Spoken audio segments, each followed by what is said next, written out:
Herkese selamlar. DAVITAR kanalının yeni bir videosuna hoş geldiniz. Bugün değerli arkadaşım Thomas Carlo. But we're going to explain why Bu arada and how you kanka can senin avoid ismini tam söyleyemiyorum. İsmini değil de soy ismini söyleyemiyorum. İsminin soy ismini good morning, good evening, good afternoon, wherever you are, whenever you are. Teşekkür ederim. Thank you for watching my videos. I'm here joined with Maurizio. Maurizio, how you doing? I'm doing great. Thank you very much. I love being on your show. Super happy. Glad to have you. Glad to have you. Yes, Maurizio, he does the moon show, right? Head over to the moon, at the moon, I think it is. Yeah, at the moon. Carl, yeah. And yeah, you do a live show every Monday through Friday, right? Every day, Monday to Friday. Yesterday, you were on the show. One of the best ones so far. Genel olarak zaten başlıktan da anlayabileceğiniz üzere by the time people see this, it won't be yesterday. It will actually be on the Wednesday. So the few days.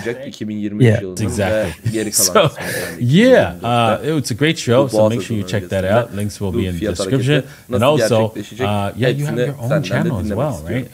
We talk NFTs. Yeah, indeed. Where me and you every Monday give an update on the NFT market. The last episode we done last Monday was one of my favorites. So guys, you want to go and check it out because apparently NFTs are dead.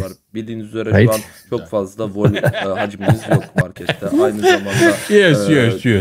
So we're going to be talking about korku ve how to buy long ve short crypto. Basically, when you have so many government restrictions out there. Lots of ways to get around these government restrictions because and you might think, well, isn't the government trying to protect me from any kind of various things, right? I mean, government's only looking out for my best interest, right? Bitcoin fiyatı devasa şekilde yukarı gidecek. Bunu aslında kendi fikrimle, sadece kendi fikrim olarak söylüyorum. I have to ask the question, right? Before you, if that's your stance, you have to ask the question. Okay, so if I buy an asset that does nothing, bu 15 dakika sürmeyecekti bu arada. Belki bir gün sürecekti, belki bir hafta sürecekti. Ve en azından Bitcoin'in 0.682 Bitcoin please explain that to me. And if you can't have an explanation, then you know that if the government's preventing you from doing it, that means it's got some other qualities to it that might harm the government.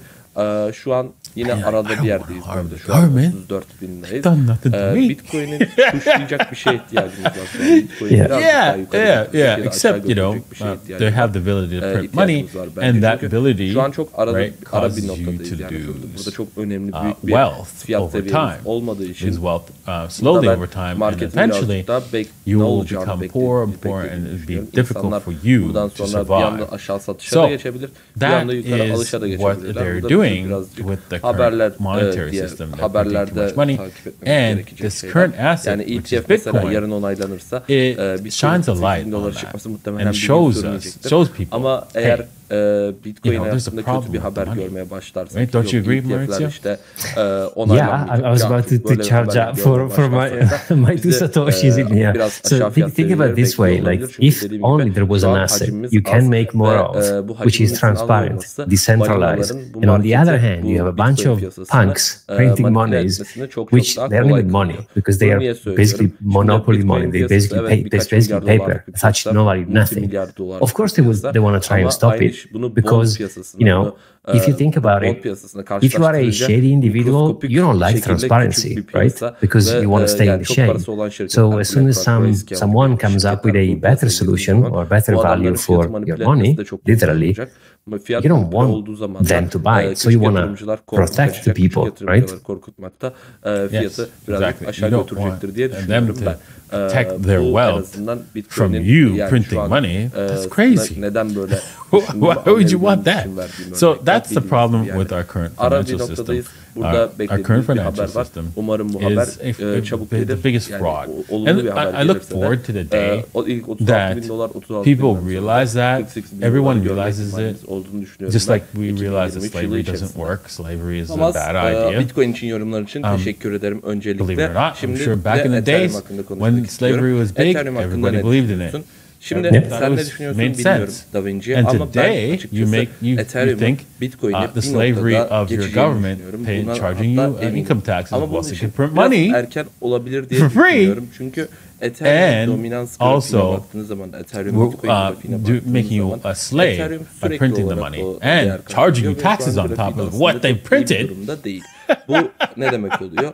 Ethereum aslında yani crazy. By the way, I don't know if you've seen Elon Musk tweeted. I think it was yesterday about fiat being a scam. So there was someone says, what is the question was like, what is a scam that is not in plain view, but it is, and he said fiat currency. So altcoin marketinde yükselişe başladığı nokta oldu. Yeah, I know it's so scary. Anyways, I want to share because I want to give you guys an example of what you can do in order to avoid your government from telling you what you can and can't do. You can get a passport, of course.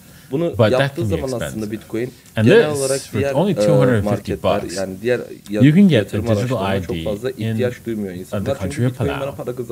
And you can get bank accounts, you can get everything you need, right, to basically do transactions in Bitcoin.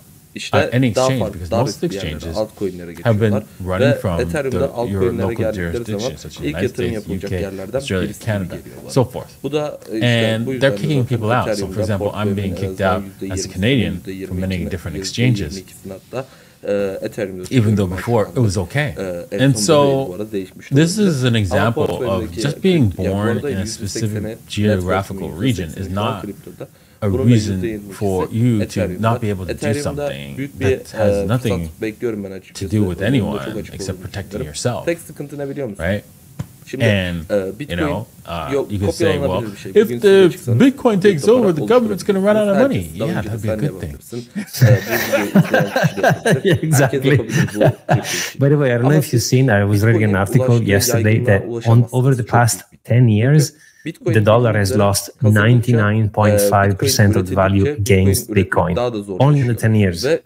So crazy, right? Of course, that's the legal ways that they're doing. Getting another passport, which is super expensive. I mean, and they've raised the price. I've heard that they've raised the price for most places to beyond most people's affordability for a passport. So this is a good option. However, there's other options you can take, right? And they might not seem illegal,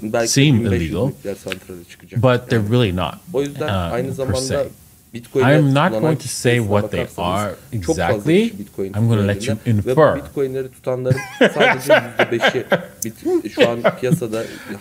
So of course you could use a VPN and so forth to, so you don't know, they don't know where you're coming from, right? They think you're coming from a different location. That's one easy way. But then you need the ID in order to prove that you are from X, Y, Z location, right? Anywhere in the world other than where you are.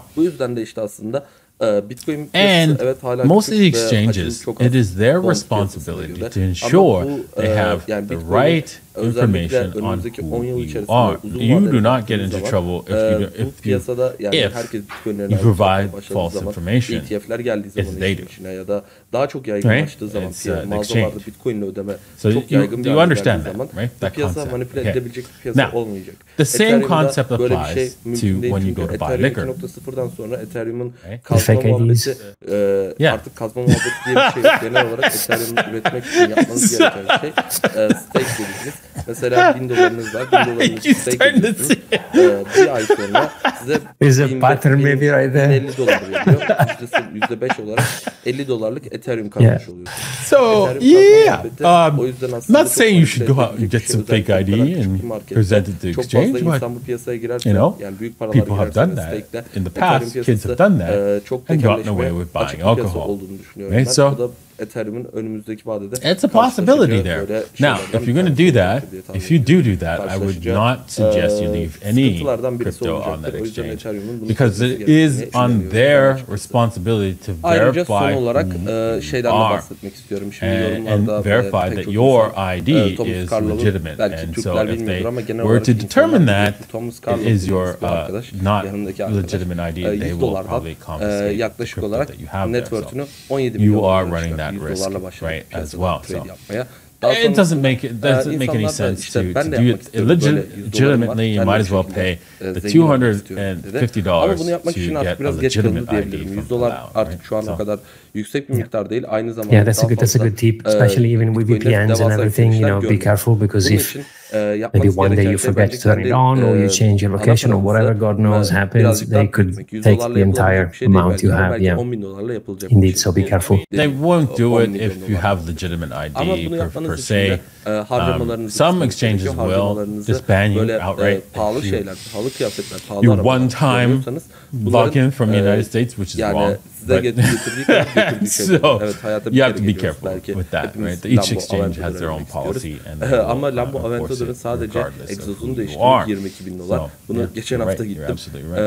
Bana $22.000 How far we think are we from going on the biggest park and say, hey, any Bitcoin? Çok araba $22.000 daha pahalıdır. Yeah, but I mean, in the States you can't go ahead and buy it peer-to-peer too much. I mean, could. Dolayısıyla aldığınız şeylerin mesela atıyorum $300.000 bir araba aldınız diyorum. Bu $300.000 yıllık olarak bakım %10 olarak in this, and you will go to jail for federal crime. Yani minimum $30.000. Yeah, and also I would imagine they would control the price, right? Because they have the supply that you want, so there's not going to be reflecting the market value, so it might be more expensive, right?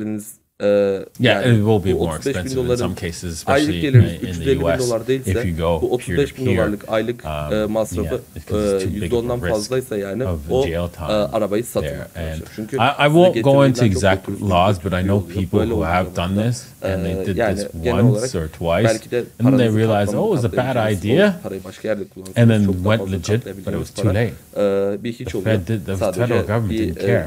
That one time you did it over there, that's it. You're going to jail. Evet. Ben Lambo Aventador'u çok geç aldım çünkü yani benim paramın neredeyse %80'i hala bu arada. You might as well have been selling drugs. Net worth'ümün yatırım. Because you would have gotten lighter sentence. Kazandığınız parayı yatırmanız gerekiyor. Buna compounding diyoruz ve compounding taktiğiyle yaparsanız yani and the reason why, of course, is because of the banking system, right? They make sure that there is no competition. Bu sefer $7.5 by creating federal laws against this competition böyle of you transferring money uzun to anyone vadede else. paranızı And then it also helps the government as well ama dediğim gibi with taxes. Artık yani düşük paralarla yapmak çok zor. O yüzden kendi kazandığınız if miktardan you're only going to ayırıp the yatırım current yapmaya banking başlamanız system gerekiyor. $100'la yapılacak işler açıkçası çok yok artık. Yani altcoin'lerde belki böyle küçük fırsatlar olabilir ama bu fırsatlar yani lotoyu bulmakla aynı şans to our next o yüzden video, lotoyu kazanacağınızda CBDCs. O altcoin'lerde öneriyorum ben. I'm getting ready. Teşekkür ederim Thomas. Yes. Do you know what CBDCs are, Mauricio? Yeah, they are the evil central bank currencies. Yeah, central bank digital currencies. Yes. That is going to be an interesting topic, and that is where we're going to be talking about next week. What we're going to be talking about next week. It's a long topic. CBDCs. It's the ultimate of control because it's direct control. We're going to be talking about that and more in the next episode. So make sure you stay tuned, right? Because it's going to be great. Thanks, Maurizio, for coming on the show. We'll see you on Monday. We're going to do our regular show on Monday. And yeah, make sure you sign up to his channel so you don't miss that show. Make sure you subscribe. And you hit the like and subscribe here as well. Thank you for watching, and we'll see you guys next time. Cheers. Thank you very much. Cheers. Görüşmek üzere. Görüşürüz. Bye bye.